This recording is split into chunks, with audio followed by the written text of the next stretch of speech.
Doctor, my daughter has just turned 1 and is still sleeping more than 10 hours per day. Is this normal? Yes, it is absolutely normal. If you think about it, she slept up to 20 hours a day just after she was born. Then gradually the number of hours she sleeps has decreased, but this is completely natural and normal. Then I should expect her to continue to sleep this much for the next few months? Yes, of course. Just remember that a regular waking and sleeping pattern is linked to positive emotions during the day. Let me explain better. During the day, children need to be cuddled, embraced, and feel at peace.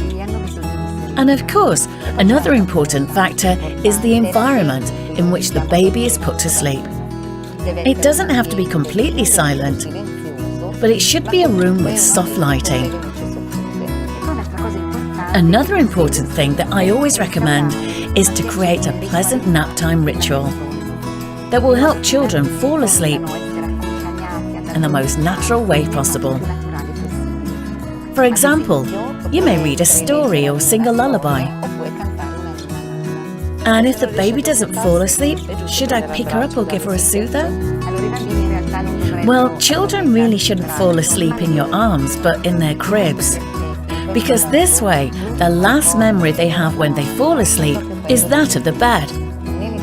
So in case they wake up during the night, they do not feel out of place, but have the feeling of being in a familiar environment.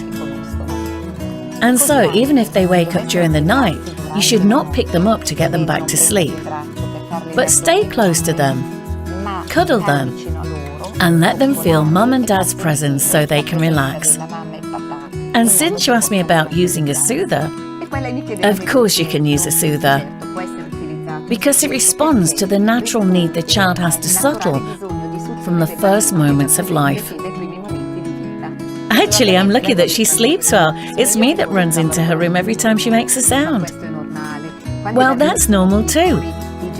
When children are young, parents experience nap time as a sort of separation from their children.